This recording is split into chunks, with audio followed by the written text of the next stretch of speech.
Assalamualaikum warahmatullahi wabarakatuh. Selamat pagi, selamat siang, dan selamat sore teman-teman semua. Baik, hari ini kita akan bertemu lagi ya untuk mata kuliah PPKN. Pada kesempatan kali ini kita akan membahas tema tentang wawasan Nusantara.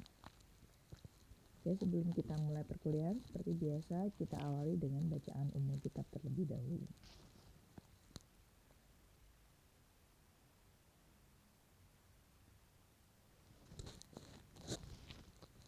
Semoga apa yang kita laksanakan hari ini mendapat ridho dari Allah dan mendapat manfaat untuk kalian semua. Baik, ini adalah pertemuan ke-15 ya, untuk materi adalah yang terakhir karena minggu depan ke-16 itu sudah masuk UAS ya. Untuk UAS nanti teknisnya akan saya share juga di WA Group agar lebih mudah berkoordinasinya. Jadi hari ini kita membahas dulu tentang wawasan Nusantara. Oke. Jadi kita mulai ya. Wawasan Nusantara ya. Wawasan nasional itu apa? Atau wawasan Nusantara adalah cara pandang bangsa terhadap diri dan lingkungan tempat hidup bangsa yang bersangkutan.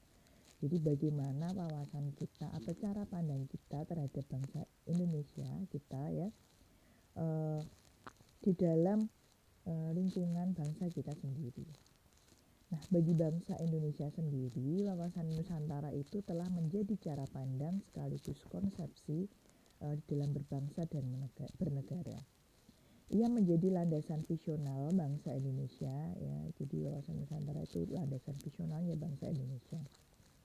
Nah, konsepsi wawasan Nusantara ini itu dicetuskan melalui Deklarasi Juanda pada tahun 1957 hingga sekarang, di mana di dalam menjalankan wawasan Nusantara itu mengalami banyak sekali dinamika yang terus tumbuh dalam praktek kehidupan negara, dan itu bersifat dinamis atau berubah-ubah ya. Hasnan Habib itu menyatakan bahwa kebulatan wilayah nasional termasuk satu satuan bangsa, satu tujuan dan tekad perjuangan, dan satu kesatuan hukum, satu kesatuan sosial budaya, satu kesatuan ekonomi, dan satu kesatuan pertahanan dan keamanan. Itu adalah kebulatan wilayah nasional.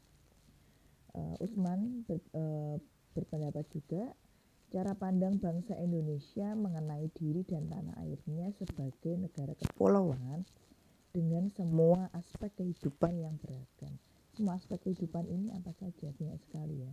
Sosial, budaya, agama, politik, dan lain sebagainya, itu yang sangat beragam karena Indonesia adalah negara yang sangat luas, negara kepulauan yang dengan pluralismenya itu sangat banyak sekali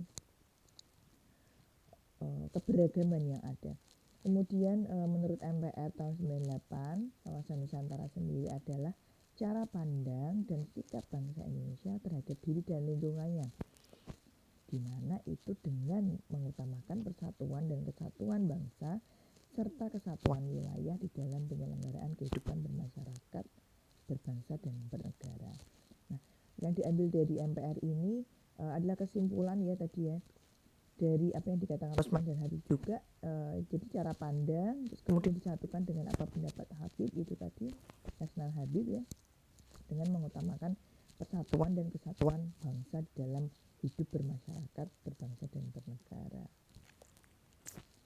Kemudian Lembaga Ketahanan Nasional tahun 1999 itu juga menyatakan apa itu wawasan Nusantara adalah cara pandang dan sikap bangsa Indonesia mengenai diri dan lingkungannya yang serba beragam atau beraneka ragam dan bernilai strategis dengan mengutamakan persatuan dan kesatuan bangsa serta kesatuan wilayah di dalam penyelenggaraan kehidupan bermasyarakat, berbangsa, dan bernegara.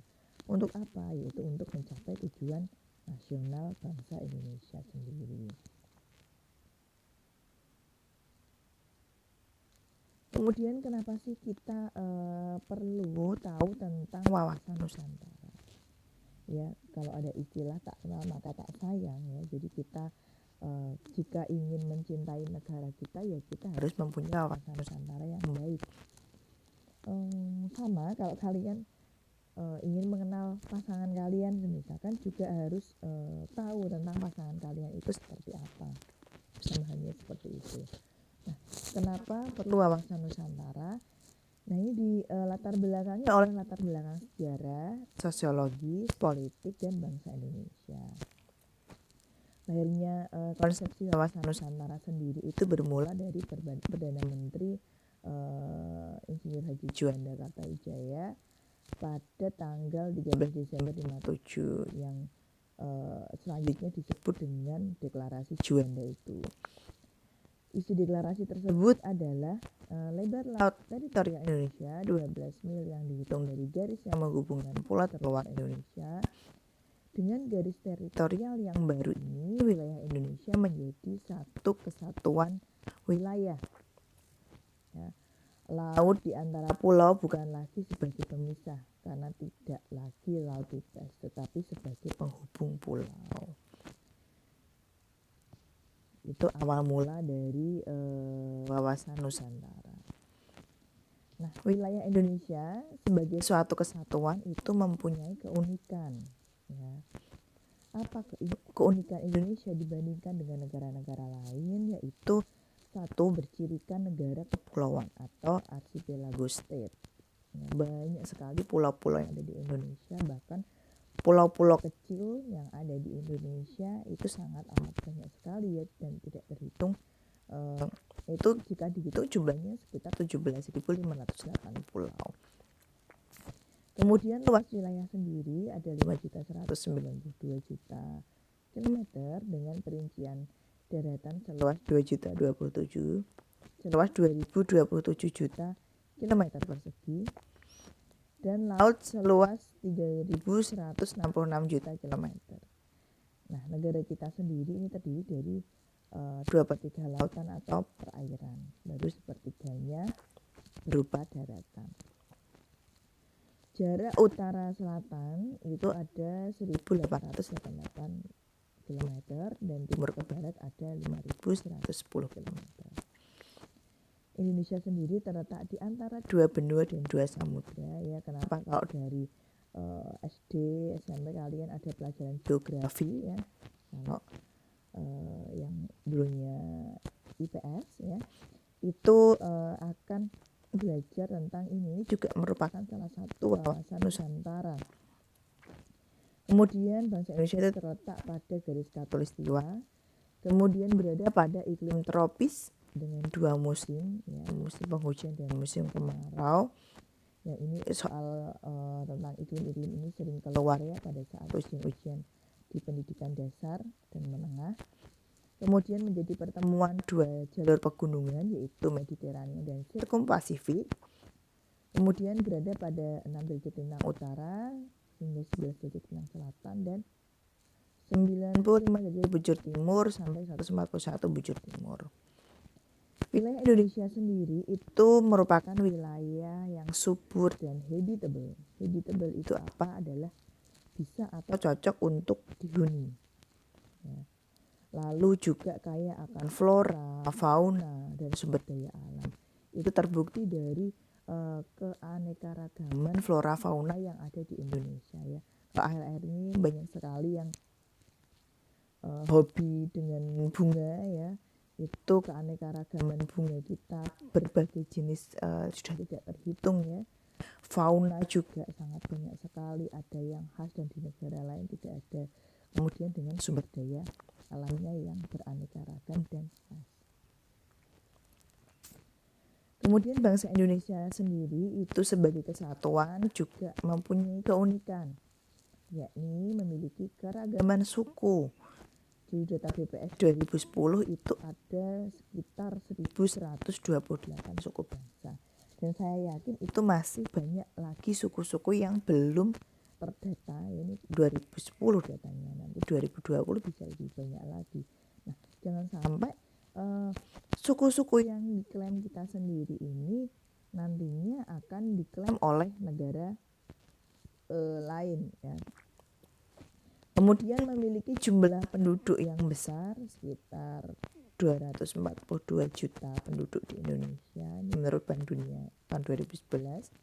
Kemudian memiliki keragaman keragaman ras, ya. Lalu keragaman agama, ya, ada 5 agama.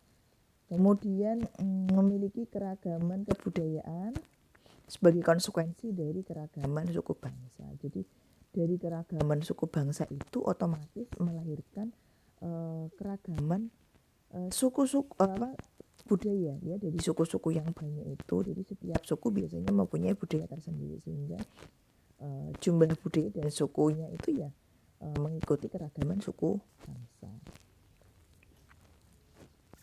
Kemudian konsep wawasan Nusantara sendiri itu adalah menciptakan pandangan bahwa Indonesia sebagai satu kesatuan wilayah itu merupakan satu kesatuan politik, sosial, budaya, ekonomi, serta pertahanan dan keamanan. Jadi satu kesatuan dari segala hal, dari budaya, ekonomi, bukan hanya dari budaya. Kalau kita lihat biasanya tahu tentang wawasan Nusantara itu ada hanya keberagaman budaya. Atau dengan kata lain, perwujudan wawasan Nusantara itu sebagai salah satu kesatuan politik, sosial, budaya, ekonomi, dan harta. Pandangan demikian itu penting sebagai landasan visional bangsa Indonesia, terutama dalam melaksanakan pembangunan menuju tujuan nasional bangsa Indonesia. Oke, yang pertama ini kita bahas lagi tentang perwujudan Kepulauan Nusantara sebagai satu kesatuan politik. Jadi kita membahas sebagai satu kesatuan politik. Nah, itu artinya apa? Bahwa kebulatan wilayah Indonesia dengan segala isi dan kekayaannya itu merupakan satu kesatuan wilayah, wadah, ruang hidup dan kesatuan dari seluruh bangsa, serta menjadi modal dan milik bersama bangsa. Bahwa bangsa Indonesia itu terdiri dari berbagai suku dan berbicara dalam berbagai bahasa daerah, serta memeluk dan meyakini berbagai agama dan kepercayaan terhadap Tuhan Yang Maha Esa, itu juga harus merupakan satu kesatuan bangsa yang bulat dalam arti yang seluas-luasnya.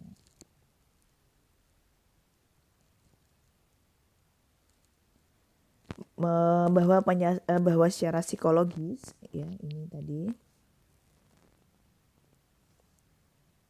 ini yang kedua tadi, yang terdiri dari berbagai suku, ya. Yang ketiga adalah bahwa secara psikologis bangsa Indonesia harus merasa satu, senasib, sepenanggungan, sebangsa dan setanah air, serta mempunyai tekad di dalam mencapai cita-cita bangsa. Bahwa Pancasila adalah satu-satunya falsafah serta ideologi bangsa dan negara yang melandasi, membimbing dan mengarahkan bangsa menuju tujuan nasional bangsa Indonesia.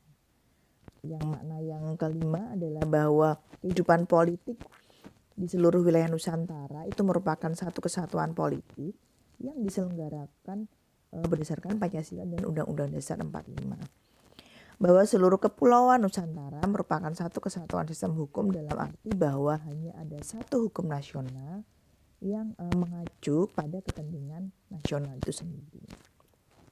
Kemudian bahwa bangsa Indonesia yang hidup berdampingan dengan bangsa lain itu ikut menciptakan ketertiban dunia yang berdasarkan kemerdekaan, perdamaian abadi, keadilan sosial, ya, itu melalui politik luar negeri yang bebas aktif serta diabdikan pada kepentingan nasional.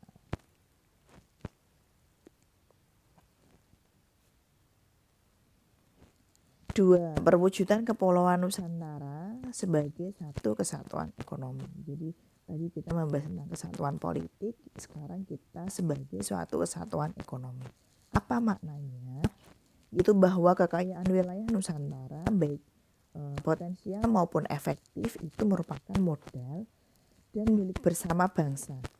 Dan bahwa keperluan hidup sehari-hari juga harus tersedia merata di seluruh wilayah tanah air.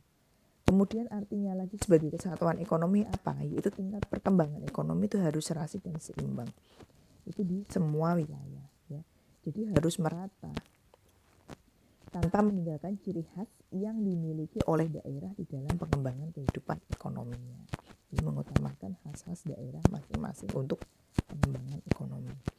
Lalu yang ketiga adalah kehidupan perekonomian di seluruh wilayah Nusantara itu merupakan suatu kesatuan ekonomi yang diselenggarakan sebagai usaha bersama atas asas kekeluargaan dan ditujukan bagi sebesar-besarnya kemakmuran rakyat, bukan sebesar-besarnya kemakmuran diri sendiri ya.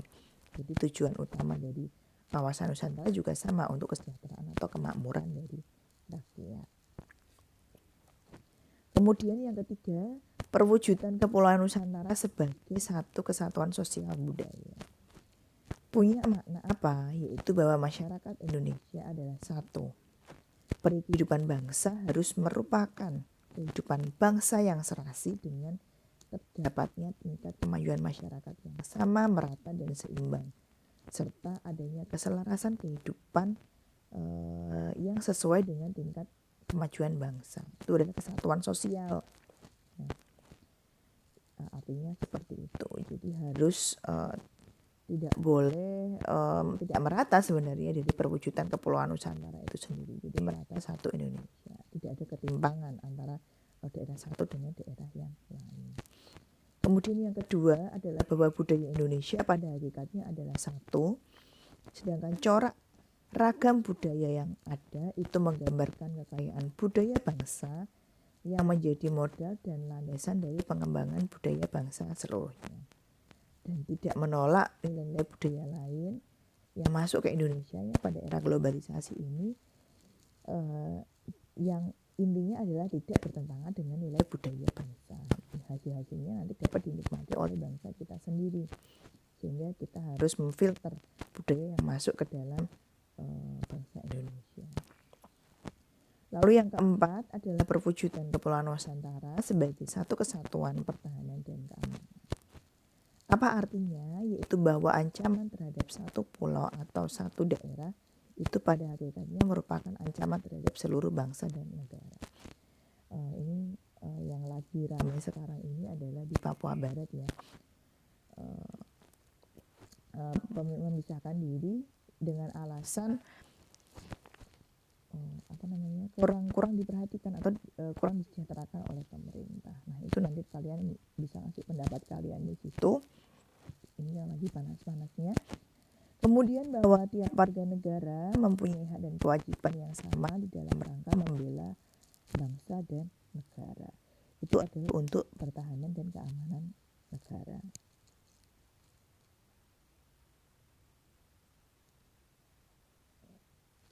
Nah, kita ke kesimpulan ya dari apa yang saya sampaikan tadi, bahwa wawasan Nusantara itu berasal dari awalnya itu dari wawasan kewilayahannya pada saat deklarasi Juanda pada tanggal 13 Desember 57. Inti dari deklarasi itu adalah segala perairan di sekitar di antara dan yang menghubungkan pulau-pulau termasuk negara Indonesia dengan tidak memandang luas dan lebarnya adalah bagian-bagian yang wajar dari daratan negara Indonesia.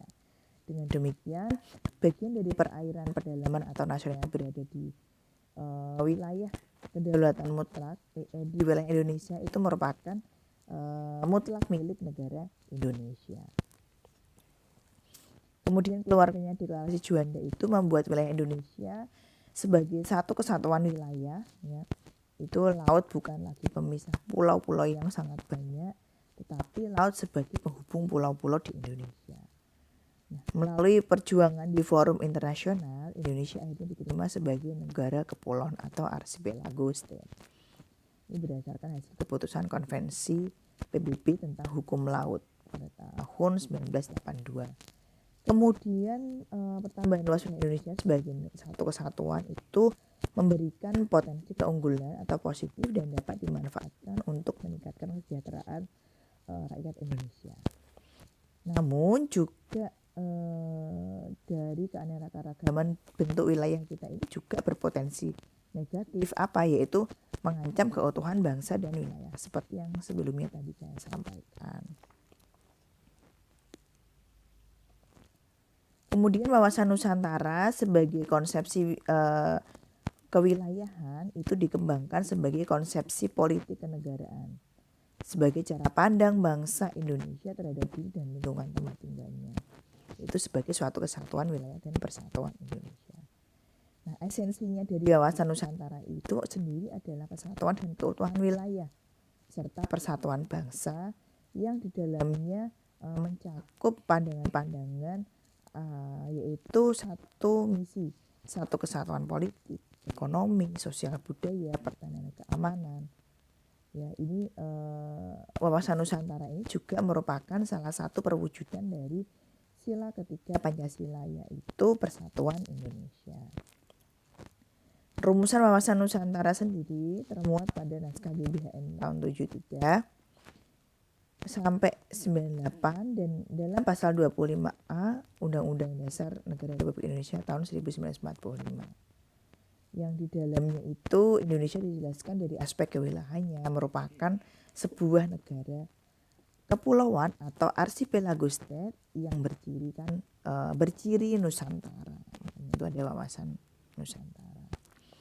Kemudian berdasarkan pasal 25A Undang-Undang ini juga, Undang-Undang Dasar 45 menunjukkan bahwa bangsa Indonesia komitmennya yaitu untuk mengakui pentingnya wilayah sebagai salah satu unsur negara atau ruang hidup dan seram bagi bangsa Indonesia yang telah bernegara. Ketentuan ini juga mengukuhkan kedaulatan wilayah negara Republik Indonesia ini di tengah potensi perubahan batas geografis sebuah negara akibat gerakan separatisme, semisal sengketa perbatasan antar negara dan pendudukan oleh negara asing. Baik, mungkin itu saja terkait dengan wawasan Nusantara.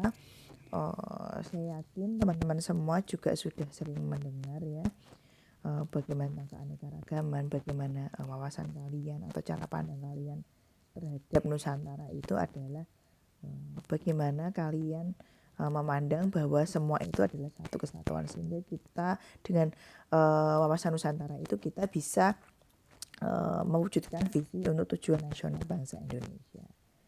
Saya rasa cukup untuk pertemuan kali ini. Untuk minggu depan kita UASnya tugas yang saya pengen karena kalian sudah mahasiswa itu arahnya adalah ke analisa, bukan lagi membuat materi-materi atau teori. Seperti itu saya akhiri pertemuan kali ini dengan bacaan Alhamdulillah. Alhamdulillahirrahmanirrahim. Oke, terima kasih atas atensinya. Selamat melanjutkan aktivitas. Jangan lupa tetap berdisiplin di dalam 3M ya, jaga jarak, pakai masker, dan mencuci tangan. Semoga semua selalu dalam keadaan sehat. Oke, saya akhiri. Assalamualaikum warahmatullahi wabarakatuh.